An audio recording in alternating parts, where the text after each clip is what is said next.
여러분들 참 좋으시겠습니다. 흐뭇하시겠습니다. 이렇게 듬직한 청년분들이 헌신한다면서 여러분 앞장서서 예배를 이끌어 가니까 얼마나 듬직하십니까? 좀 대단한 일입니다. 흔치는 않습니다. 더군다나 코로나19 참 어려운 시대인데 청년들이 앞장서서 이렇게 나간다. 굉장히 듬직할 것 같습니다. 그리고 부럽습니다. 여러분도 그렇습니까? 제 얘기가 맞나요? 정말 귀중한 일입니다. 그래서 오늘 청년부 헌신 예배에 나오신 모든 분들이 함께 은혜를 나누고 모두 청년처럼 주님 앞에서 주어진 귀중한 삶을 살아갈 수 있기를 바랍니다. 나이가 단순히 젊다고 해가지고 청년은 아니라고 저는 생각을 해요. 청년은 어떤 사람이냐? 하나님께 사로잡혀서 하나님 기쁘시게 해드리는 그 귀중한 열매가 나타나면 그건 나이 상관없이 청년이라고 할 수 있는 겁니다. 시냇가에 심어진 그 나무가 뿌리를 그 물에 내리고 아주 청청한 그런 잎을 내면서 열매를 맺으면 그 나무는 청년과 같은 나무인 거죠. 그래서 오늘 이 자리에 모이신 여러분들 모두가 성령님 안에서 청년과 같은 그런 삶을 살아가게 되기를 바랍니다. 이 앞에 계신 분은 고개를 끄덕끄덕 하시는데 우리 하얀 머리가 하얀 청년분이신 것 같아요.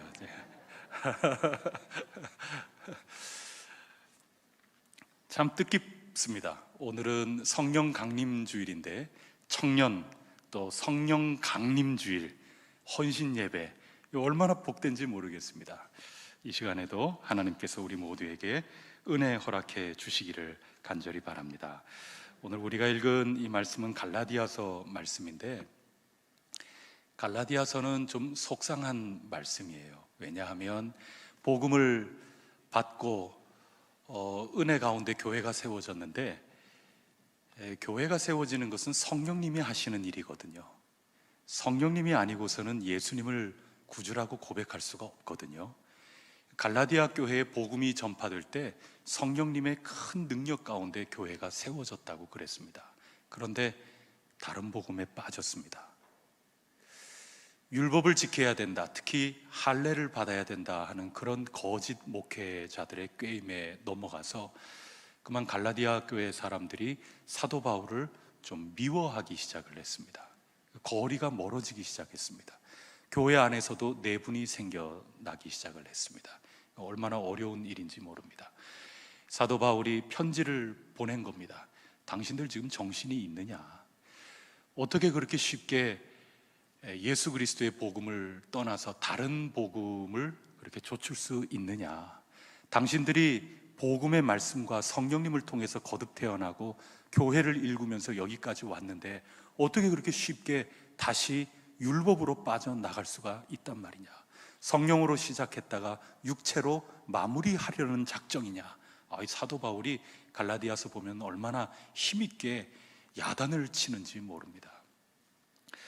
그러면서 오늘 우리가 읽은 이 말씀은 사도 바울이 그 편지를 마무리하는 장면인데 14절을 여러분 한번 보시겠습니까?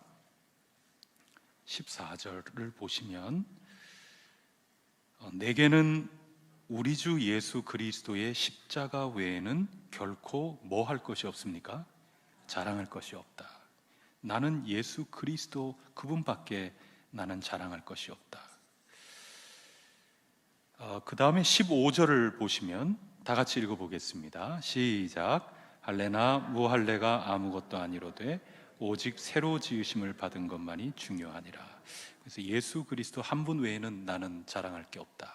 이 복음 외에는 나에게는 아무것도 없다. 이 복음만 붙잡는다는 것은 무슨 뜻이냐? 오직 내가 새로 지음을 받았다는 것, 이거 외에는 아무것도 중요한 것이 없다. 이게 똑같은 말입니다. 그리고 이 똑같은 말이 뭐라고 표현이 되는가 하면 오늘 우리가 읽은 17절에 오직 나는 내 몸에 예수의 흔적을 지니고 있노라. 갈라디아서에 보면은 이 흉터가 두 개가 나와요. 하나는 할례입니다. 육체의 할례 받는 것, 이것이 새로운 복음이다. 그 다른 복음에 빠져 들어간 거죠. 굉장히 매혹적이었던 것 같습니다. 그게 첫 번째 흉터라면, 사도 바울은 나는 그런 거 모른다, 알고 싶지도 않다, 나는 오직 예수 그리스도 외에는 자랑할 것이 아무것도 없다, 예수 그리스도 안에서 새롭게 지음을 받은 나는 변화된 사람이다, 이거 외에는 나는 중요하지 않다, 예수 그리스도 안에 나는 새롭게 된 피조물이다. 그리고 그것을 가리켜서 내 몸에 예수의 흔적을 지니고 있다. 이게 두 번째 흉터거든요. 근데 이 흉터가 몸에 있는 흉터를 가리키는 것이 아니라 내 삶에 남은 흉터인 거거든요. 예수님을 만나서 내 삶이 완전히 새롭게 돼서 완전히 뒤바뀐, 예수 믿는 사람 핍박하고 예수님을 핍박하던 그 삶으로부터 예수님을 증거하고 이방인의 사도로서 지금까지 쓰임받는 나를 보라 말이죠. 성령님 안에서 변화된 나를 한번 보라는 얘기죠. 그래서 나는 완전히 뒤바뀐 그런 삶을 살고 있다. 그것이 내 속에 있는, 내 몸에 남아있는 예수님의 흔적이다. 그래서 갈라디아 교회를 휩쓸고 지나갔던 거짓 이 복음에 맞서서 사도 바울이 마무리하는 그 얘기는 내 삶이 증거다. 나는 변화된 삶이다. 오늘 우리 헌신 예배를 드리고 있는데 이거 외에 더 귀중한 말씀이 어디 있겠습니까? 복음 안에서 여러분의 삶이 세상과 같지 않고 완전히 변화되어서 하나님께 귀하게 쓰임을 받는 청년들이요, 또 성광 우리 교회의 귀중한 지체 여러분들이 꼭 될 수 있기를 간절히 바랍니다. 이게 참 쉬운 얘기가 아니에요. 이 청년분들 제가 훌륭하다, 정말 대단하다 말씀을 드렸지만 요즘 이거 참 쉽지가 않습니다. 한 사흘 전에 한국 갤럽에서 조사한 것이 이렇게 발표가 됐는데요, 2004년도부터 올해까지 제 6차에 걸쳐서 한국인의 종교라는 조사를 실시했는데 그게 사흘 전에 발표가 나왔어요. 2004년도에는 20대 청년들이 종교를 가진 그 인구가 45%인데 올해는 그 퍼센테이지가 22%입니다. 완전히 절반으로 줄어든 겁니다. 종교에 대해서 별 관심이 없는 그런 요즘 시대의 젊은이라고 할 수가 있습니다. 무종교 인구가 늘어나면서 종교가 없는 사람들이 종교에 대해서 관심을 어떻게 갖고 있는가, 여기에 대해서도 질문을 던졌는데 제일 호감을 가진 종교가 불교였습니다. 20% 나는 불교가 좋아요. 그리고 2등이 13% 천주교였습니다. 우리는 몇 퍼센트 정도 됐을까요? 6%. 참 인기가 별로 없는 그런 종교가 돼버리고 말았습니다. 며칠 전에 우리 대전에 있는 어느 기독교 대학에 학생들을 가르치고 있는 그 선생님 한 분을 만나서 이야기를 나눈 적이 있는데, 그 기독교 학교에서 설문조사로 해서 학생들을 대상으로 당신 종교가 뭐냐, 그렇게 질문을 던졌대요. 기독교 학교인데 나 예수 믿어요 하는 학생이 한 5% 정도 수준이라고 그렇게 얘기를 해요. 5%면은 그렇게 많은 게 아니죠. 굉장히 적은 숫자입니다. 그런데 그 선생님이 강의실에 들어가서 한 100명 정도 이렇게 모여있는 그런 강의실에서 강의를 할 때 여러분들 한번 손 한번 들어보라고, 나 예수 믿는 사람이다 그러는 사람 손 한번 들어보라고 그런 적이 있었대요. 그랬더니 손 드는 사람이 한 사람 내지 두 사람 손을 들더랍니다. 그러면서 이게 도대체 무슨 의미가 있나, 그만큼 예수님을 믿는 청년들 찾기가 참 어려워요. 그리고 이분들 지금 이 세대에는 예수님을 믿는다고 설문조사에는 내 비록 쓸지라도 한 5% 정도 되는 인원이 나는 예수 믿는 사람이라고 쓸지라도 실제 다른 사람 앞에서 내가 예수 믿는 사람이라고 드러내면서 손들라 그러면은 다 숨는다는 얘기예요. 부끄럽다는 얘기죠. 예수 믿는다는 게 그렇게 대단하게 칭찬받을 만한 그런 요즘 시대가 아닌 거예요. 그런데 지금 헌신하겠다고 나오고 있거든요. 여러분, 굉장히 훌륭한 겁니다. 지금 굉장히 대견스러운 겁니다. 지금 이 시대는 예수 믿는 사람 별로 안 좋아해요. 그래서 개는 영어로 뭐예요? 이게 그래서 요즘에 뭐 별 얘기가 다 나와요. 그런 가운데에서 우리 청년분들이 이 세상의 빛과 소금으로 살아가겠다고 지금 헌신하면서 나오고 있는 거거든요. 굉장히 훌륭한 겁니다. 이 훌륭한 청년 여러분들, 사도 바울이 오늘 말씀하고 있는 것처럼 나는 예수 그리스도 안에서 이렇게 변화된 거, 이거 외에는 나는 자랑할 것이 없다. 이 신앙을 굳건하게 붙드시고 나아가 승리할 수 있기를 간절히 바랍니다. 변화되어야 되는 겁니다. 변화된다는 것은 오늘이 성령 강림 주일이지 않습니까? 성령님이 변화를 시키시는 겁니다. 그래서 성령님께서 교회를 세우시고 이 세상을 변화시켜 나가시는 거죠. 이 변화라고 하는 거에서 우리 예수 믿는 사람들, 그럼 뭘 보고 내가 변화된 것을 느낄 수 있는가? 그 첫 번째는 기쁨이라고 할 수가 있습니다. 그래서 기쁨이 언제나 넘치는가, 그거를 잘 살펴보셨으면 좋겠습니다. 빌립보서 4장 4절 말씀에 보면 주 예수 그리스도 안에서 항상 기뻐하십시오. 이제 그런 말씀을 권면하고 있습니다. 성령님이 처음 임하셨을 때 교회 공동체는 방언을 하면서 많은 사람들이 보고 깜짝깜짝 놀랐습니다. 거기 보면 하나님의 큰 일을 이들이 말하는구나, 약속이 이루어졌구나, 이런 표현들이 사도행전 2장에 나오는데, 약속이 약속 그대로 있는 게 아니라 이루어졌다. 얼마나 크게 기쁘겠습니까? 그래서 세상 사람들이 자기네 잣대로 보면은 꼭 술 취한 것 같다는 겁니다. 술 취한 사람들 노래 부르잖아요. 굉장히 기쁜 것처럼. 얼마나 즐겁게 술 마시고 그렇습니까?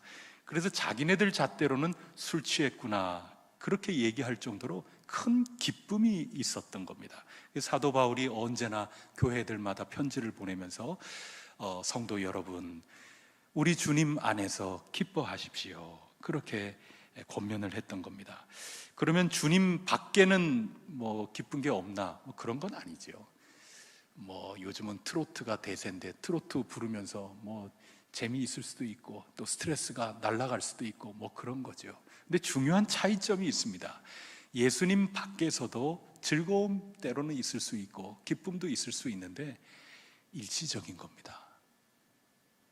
기쁘다가도 다시 그 모든 것들은 사라지고 잠깐 있다가 금방 사라져버리고, 그러나 우리 주 예수 그리스도 안에서 나의 이 변화된 삶 통해서 나오는 그 예수 그리스도 때문에 나오는 그 기쁨, 그 감격이라는 것은 견줄 수 없는 겁니다. 그래서 주 안에서 항상 기뻐하십시오, 이 말씀을 달리 표현을 하면 항상이라는 것은 영원한 거거든요. 변하지 않는 거거든요. 그래서 주님 안에 있다면 그 기뻐하는 것이 항상일 수 있다는 겁니다. 그것이 예수 믿는 사람이 구별되는 거라고 할 수가 있는 거죠. 그래서 예수 그리스도 안에서 항상 기뻐하십시오. 사도 바울이 내 육체 안에, 내 몸 안에 이런 예수님의 흔적이 있다는 것을 강조하고 있는 겁니다. 헛된 복음 가지고 살아가는 게 아니라 나 예수님 만나서 변화된 이 삶, 때로는 매를 맞고 때로는 죽을 고비를 넘기고 복음을 위해서 그렇게 살았는데 나 기쁘다는 겁니다. 이게 진짜 복음이라고 지금 호소를 하고 있는 거죠. 그러면서 빌립보서 4장 4절 그 이후에 보면은 또 뭐라고 권면을 하고 있는가 하면 관용하십시오. 주님께서 가까이 오셨습니다. 주님께서 가깝습니다. 주님께서 가깝다, 주님 안에 있다, 이거 다 주님과 굉장한 관계 속에 있다는 것을 표현하는 것 아니겠습니까? 주님과 새로운 관계 속에 들어간 사람은 기쁨이 있고 또 관용함이 있고 그렇다 하는 것입니다. 근데 만약에 주님 밖에서 기쁨의 이유를 찾는 경우가 있다면 너그러지지를 못해요. 관용이 있지를 못합니다. 오히려 굉장히 예민해져요. 그리고 날카로워집니다. 예수님께서 굉장히 친하게 지내던 남매가 있었습니다. 우리가 잘 아는 마르다, 마리아, 나사로, 이 세 남매 참 친했어요. 예수님께서 공식적인 일정이라면 아마 수행하는 사람들을 데리고 그 집에 방문했을 겁니다. 그런데 어느 날 그냥 홀몸으로 혼자 이들을 찾아가셨어요. 굉장히 개인적으로 친한 거죠. 이 사적인 모임인 거예요. 갔더니 마르다는 열심히 음식을 준비하려고 애를 쓰고 있습니다. 그런데 동생 마리아는 예수님 무릎 앞에 앉아서 예수님하고 하하호호호 아유 깔깔깔깔 대면서 어머나 어머나 우리 주님 너무나도 재밌는 말씀, 너무 귀한 말씀, 하하호호 그러고 있단 말이죠. 근데 이 마르다가 평소와는 달리 이 동생이 그렇게 사랑을 독차지하는 것처럼 느껴지기를 시작을 했습니다.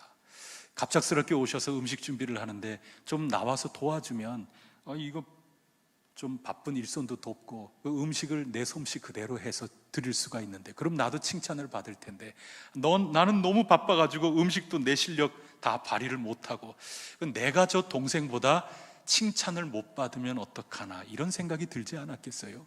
그래서 주님 안에서 살아가는 그런 삶, 주님 안에서 기뻐하는 그런 생각과 가치관 이런 것들을 그만 잃어버리고 주님 밖에 있는 이 세상에서 인정받는 그런 가치관 잣대를 가지고 순간적으로 생각하기 시작을 했습니다. 그러니 굉장히 예민해지죠. 굉장히 날카로워지는 겁니다. 그래서 마르다가 화를 내요.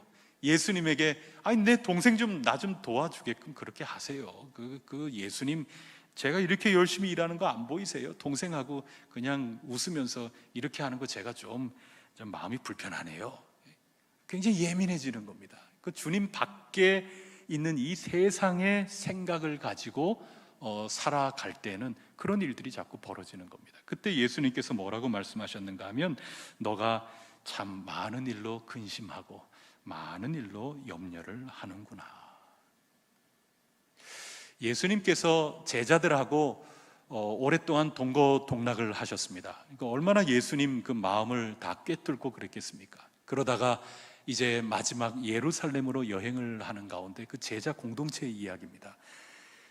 거의 다 와서 제자들이 싸웠어요.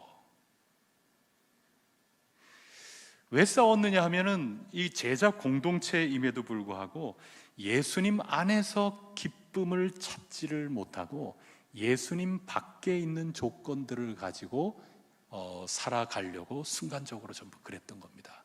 그래서 두 사람이 나중에 예수님 영광 받으실 때 저는 오른쪽 편, 제 동생은 뭐 왼쪽 편 이렇게 해주세요. 그때까지 아무 일 없던 제자들이 화가 나기 시작을 했거든요. 그래서 제자들끼리 서로 싸움이 일어났어요. 좀 속상했어요. 굉장히 섭섭했습니다. 굉장히 예민해진 거죠.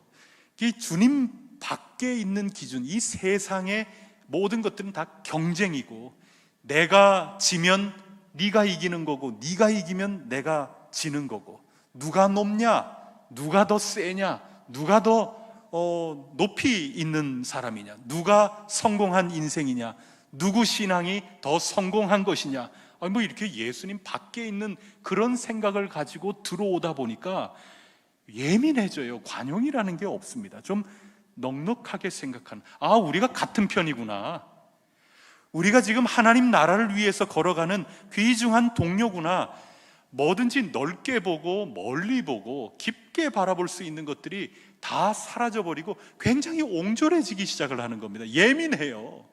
굉장히 날카로워지는 겁니다.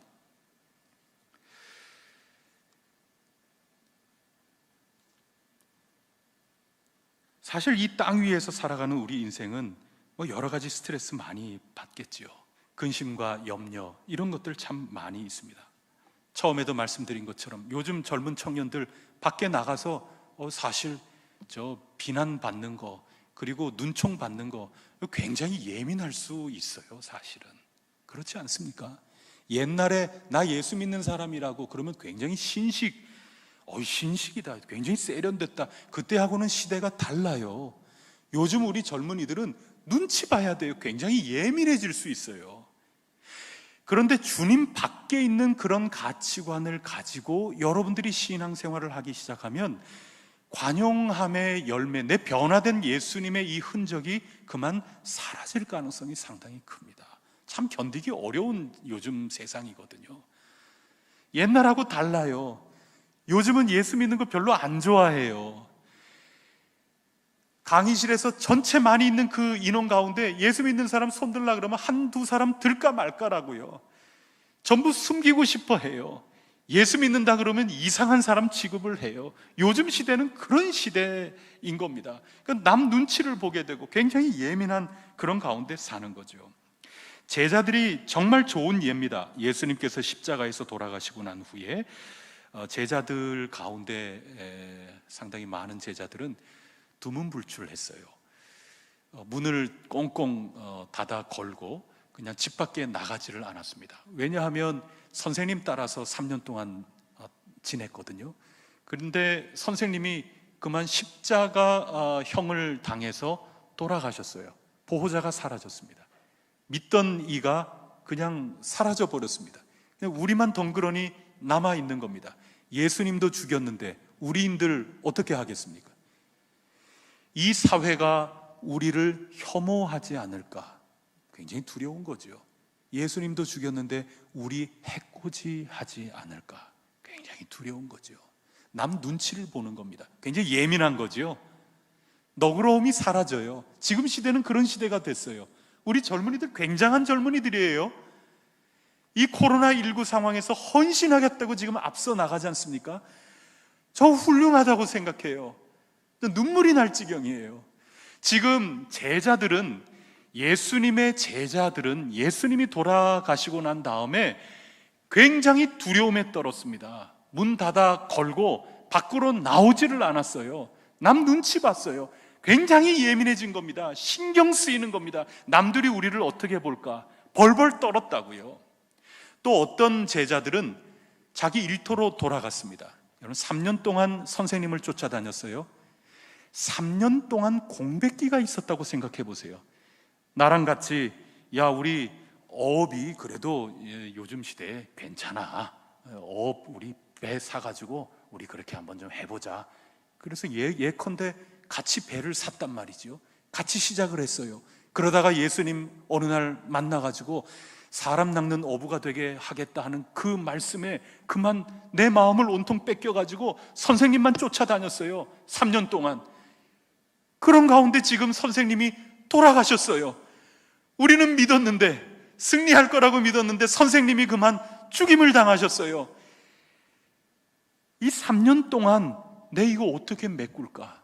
내 친구는 이미 이 어촌계에서 지금 잔뼈가 굵고 밑바탕을 다 갈고 닦고 지금 털을 완전히 잡았는데 나는 3년 동안 공백기가 있어요. 이거 얼마나 지금 이거 힘들겠습니까? 여러분 저는 이 군대를 다녀오는 그 시기가 굉장히 묘한 시기여가지고 군대를 갔다 온 다음에 이 충격은 굉장했어요. 군에 가기 전에 저희 과에 제가 그 공학을 전공했는데도 불구하고 저희 과에 개인 컴퓨터를 갖고 있었던 아이가 2사람 정도밖에 없었어요. 근데 제가 군대 갔다 오니까 다 컴퓨터 가지고 있어요. 저만 안 가지고 있어요. 군에 가기 전까지는 전부 이 손으로 써가지고 뭐 제출하고 그랬는데 제가 군에 갔다 나와 보니까 전부 뭐 이게 타이핑 해갖고 하고 뭐 그래요. 제가 군에 가 있는 동안에 한글이라는 프로그램이 나왔어요. 이거 뭐 저는 도대체 이게 뭐 이런 세상이 다 있나? 그 충격이 굉장했거든요. 근데 예수님의 이 제자들도 마찬가지였을 거라고 생각이 돼요.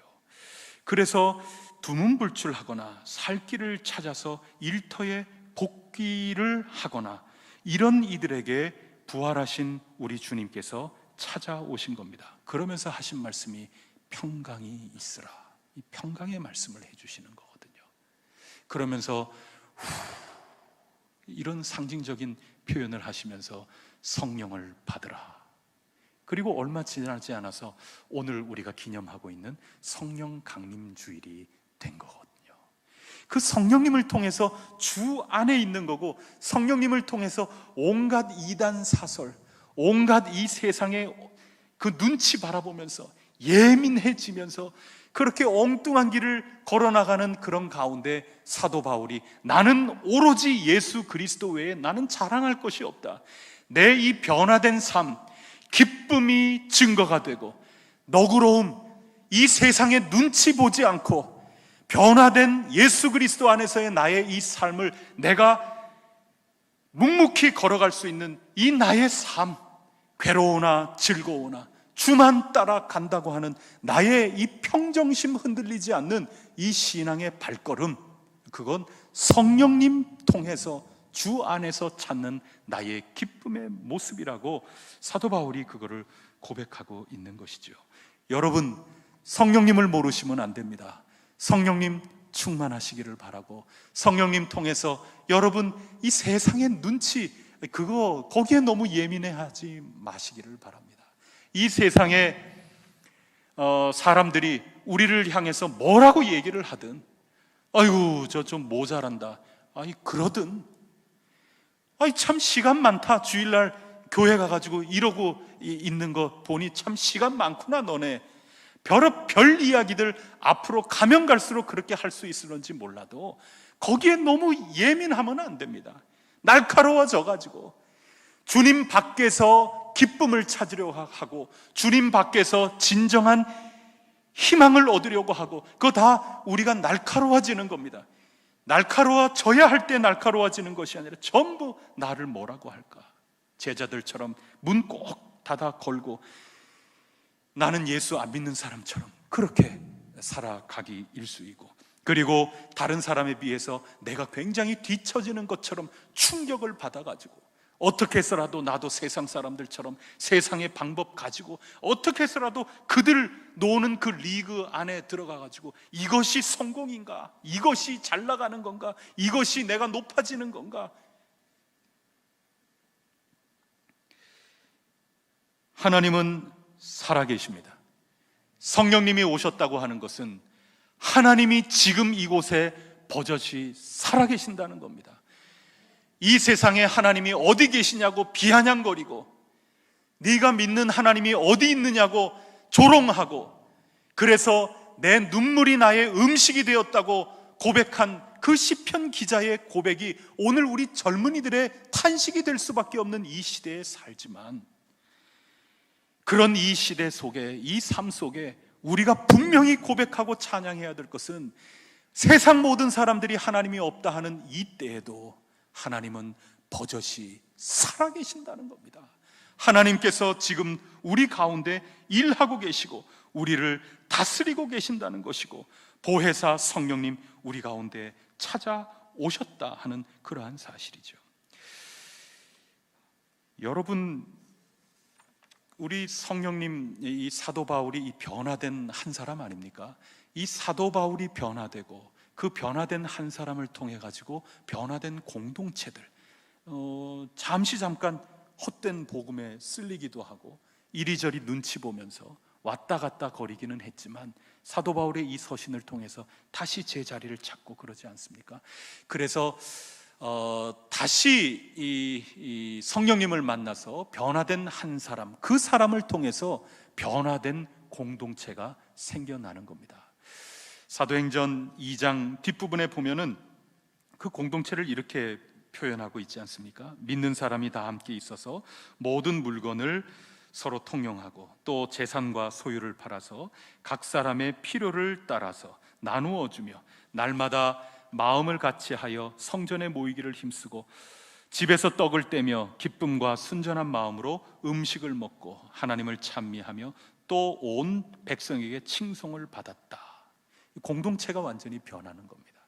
이 공동체, 이게 예수님의 흔적입니다. 우리 청년 여러분들, 이 공동체 서로 으쌰으쌰, 너무 이 세상에 예민하고 이 세상 눈치 보면서 위축되고 문 닫아라 걸고 누가 나 예수 믿는 거 아는 거 아닌가, 지금 그렇게 나약해지고 사방으로 우겨쌈 당하는 그 가운데 있는 것이 아니고, 이 공동체, 변화된 한 사람 한 사람들이 모여서 이 변화된 공동체를 통하여 예수 그리스도의 흔적이 나타날 수 있기를 바랍니다.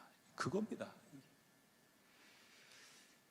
한 사람을 가리켜서 너무 염려하지 말라고, 아이 세상이 다 그렇지, 염려하지 말라고. 그러면 그게 뭐 그런다고 염려가 사라지나요? 외로운 사람한테 우리끼리 놀고 있고, 우리끼리 정말 좋게 우리끼리만 이렇게 놀고 있으면서 늘 입에 발린 말로 아니 너무 염려하지 마세요. 그러면 그 외로운 사람이 해결이 되나요? 아니죠. 가난하고 참 어려운 사람들이 있는데 우리끼리 그냥 잘 먹고 잘 사는 우리끼리 이렇게 하면서 말로만 염려하지 마세요. 성경에 염려하지 말라고 그랬어요. 그런다고 그 염려가 가실 수가 있나요? 그렇지는 않죠. 공동체가 증거가 되는 겁니다. 이들은 서로 내 것을 내 거라고 하지 않고 나누고 돌봐주고, 그래서 이 염려하지 말라고 하는 이 빌립보서 4장 6절에 너무 소중한 말씀이죠. 염려하지 말고.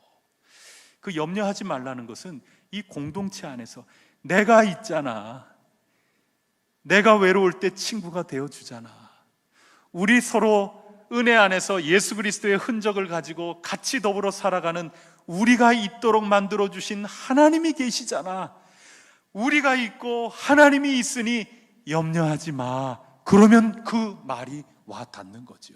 여러분, 그래서 우리 예수님 믿는 이 예수님 안에서 완전히 변화된 그 예수님의 흔적이라고 하는 것은 여러분 한 사람 한 사람이 이 시대 가운데 진정한 기쁨을 주님 안에서 찾고, 진정한 이 기쁨, 진정한 관용, 이 넉넉한 이 모습을 예수 그리스도 안에서 찾는 그 사람, 그리고 그 변화된 사람들이 모여서 변화된 공동체를 만들어낸 것, 이 모든 것들이 예수 그리스도의 흔적으로 이 세상에 증거가 되고 있는 것입니다. 귀하신 여러분, 예수 그리스도 안에서 여러분들 자신을 다시 한번 살펴보실 수 있기를 바랍니다.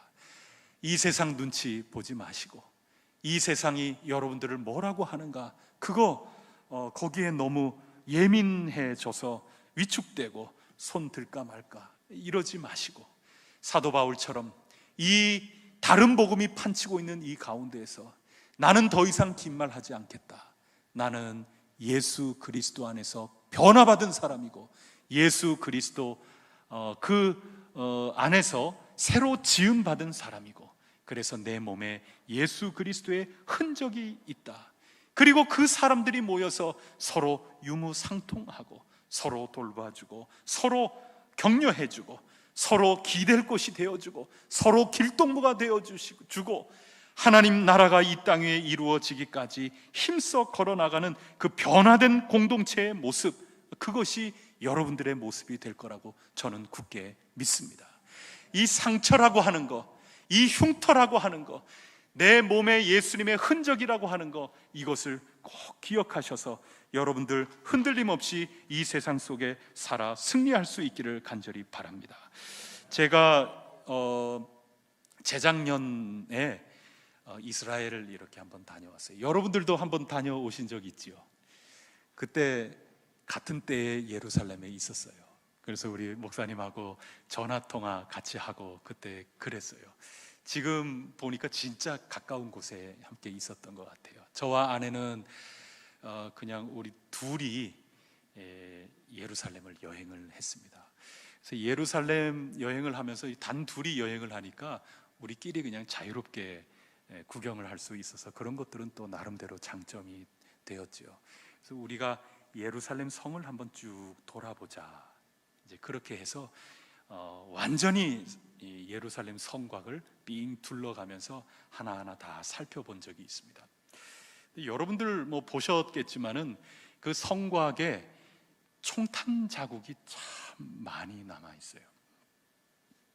근데 특히 그 남쪽에 시온문이라고 하는 그 시온산 쪽으로 나 있는 그쪽 벽에 총탄이 얼마나 많이, 다른 문하고는 상대가 되지 않을 정도로 많은 총탄 자국이 있습니다. 아마 그쪽에서 전투가 굉장히 치열하게 벌어졌던 것 같아요.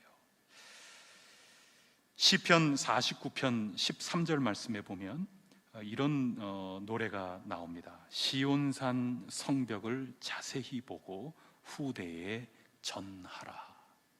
시온산 성벽을 자세히 보고 후대에 전하라. 장차 예수 그리스도 은혜 가운데 우리가 부름받을 하나님이 예비하신 그 시온산 성벽, 그 성벽을 자세히 바라보고 그 성벽을 후대에 전하라. 우리 청년 여러분들도 이제 시온산 성벽을 신앙 가운데 잘 살펴보고 그리고 여러분들의 또 후세대에게 잘 전달하라. 저는 이 말씀을 굉장히 은혜롭게 읽었는데요.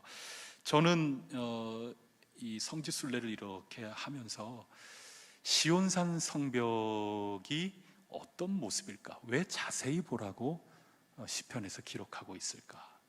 저는 시온산 성벽이 매끈한 아주 새 건물로 새 하늘 새 땅, 이 땅에 선물로 주실 때 저 하늘의 그 놀라운 그 성, 예루살렘 성, 그 시온 성, 이 땅에 임하는 하나님이 우리에게 주시는 그 선물, 그 성곽은 아주 반짝반짝반짝반짝 흠이 하나도 없는 그런 성일 거라고 저는 지금까지는 생각을 했는데, 총탄 자국을 바라보면서 제가 이 시편 속에 나오는 이 시온산, 시온성의 이 벽을 자세히 보라고 하는 이 말씀을 묵상을 하면서 생각을 좀 바꿨어요.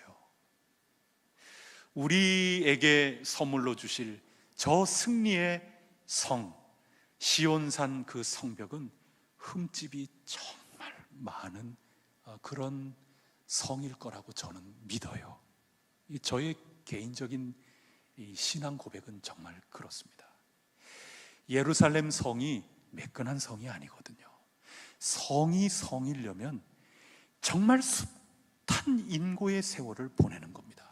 비아냥거리고 우습게 여기고 조롱하고 욕하고 여러 가지 찌르면 맞아야 되는 거고 막아서야 되는 거고 총 쏘면 총을 막아야 되는 거고, 그게 시온산이라는 겁니다. 시온성이라는 겁니다.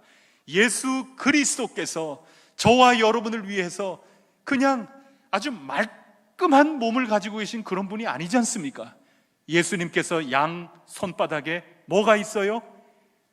저와 여러분을 위해서 박힌 이 못자국이 있고 그 허리에 창자국이 있고, 예수 그리스도 우리를 보호하시고 우리와 함께 하시는 우리 주님의 그 몸은 다 갈기갈기 찢기고 상처투성이인 그 몸인 거죠. 시온성이라는 것은 바로 그런 겁니다. 시온성이라고 하는 난공불락의 성이라고 하는 것, 최후 승리한 그 성은 모델하우스가 아닌 겁니다. 실전을 겪으면서 검증된 성벽이라고 할 수 있는 겁니다. 숱한 인생을 겪으면서 우리 청년들에게 권면하고 또 청년들 칭찬하고 힘을 북돋워주는 귀한 성광 이 공동체 어른 여러분들, 그 인생 가운데 여러 흉터들이 있겠지요. 또 여러분들 삶 속에 변화된 모습, 예수 그리스도 안에서 열매 맺으면서 살아온 그 모든 인생의 흔적들이 여러분 몸에, 여러분 인생의 흔적으로 남아 있겠지요. 여러분들이 잘 보여주시는 가운데 우리 청년들도 그와 같은 인생의 흉터들을 갖게 될 거라고 저는 믿습니다. 성령님이 함께 해주셔서 그 인생 가운데 변화를 경험하고 온갖 이 세상의 어려운 일들, 온갖 유혹들, 온갖 올무들이 찾아오지만 예수 그리스도 안에서 나는 예수 그리스도 외에 자랑할 게 하나도 없다, 이게 내 몸의 흔적이다, 여러분을 지켜주고 여러분을 보호하고 있는 우리 주 예수 그리스도, 그분께서 세워주시고 선물해 주시는 이 시온산 벽은 깨끗하고 말끔한 벽이 아니라 저와 여러분을 지키기 위해서 숱한 창자국, 숱한 못자국, 숱한 총탄 자국, 그것을 다 겪어내시면서 우리를 보호하시고 우리를 이끌어내시는 임마누엘 주님인 것을 굳게 믿습니다. 내가 예수님의 흔적을 지니고 있다 하는 이 바울의 말이 얼마나 담대한 말씀인지, 얼마나 귀중하고 소중한 말씀인지 오늘 청년부 헌신 예배 드리는 여러분들을 축복하고 또 이 말씀을 통하여 위로하고 격려하고 싶습니다. 이 청년들을 기도로 응원하고 말씀으로 또 이들을 격려하고 하는 여러분들, 연세가 지긋하신 청년 여러분들 향해서도 또 축복하고 싶습니다. 예수 그리스도 외에 나는 자랑할 것이 없다. 그 예수 그리스도 안에서 자랑할 거리를 찾는 가운데 기쁨의 증거가 나오고, 너무 예민하게 반응하고 너무 움츠러들지 않는 오히려 담대한 그러한 청년의 모습, 시냇가에 심기운 잎이 청청한 그런 나무의 모습이 여러분 가운데 있기를 바라고, 숱한 거짓 증거자들, 거짓 신앙들 앞에서도 꿋꿋이 일어서고 넉넉히 승리하며 나갔던 바울의 고백이 여러분의 고백이 되어서 이 춘천을 변화시키는 귀중한 공동체, 이 땅을 변화시키는 귀중한 청년 공동체 꼭 될 수 있기를 간절히 바랍니다. 기도 올리겠습니다. 하나님 아버지, 참 감사합니다.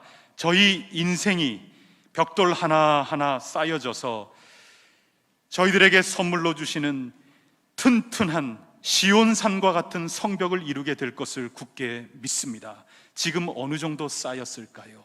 하나님 함께해 주셔서 아주 흠집 하나 없는 그런 성곽을 자랑할 것이 아니라, 나는 예수 그리스도 외에 자랑할 것이 하나도 없다, 내 인생 예수 그리스도 때문에 기쁨을 얻고 예수 그리스도 때문에 내 몸에 변화가 일어나고 내 인생의 변화가 일어났다, 이 자랑 가운데 숱한 총자국을 막아서고 숱한 유혹에 맞서 승리한 자국들이 아로새겨지고 그런 성곽을 오히려 자랑할 수 있는 청년들 되게 하여 주시옵소서.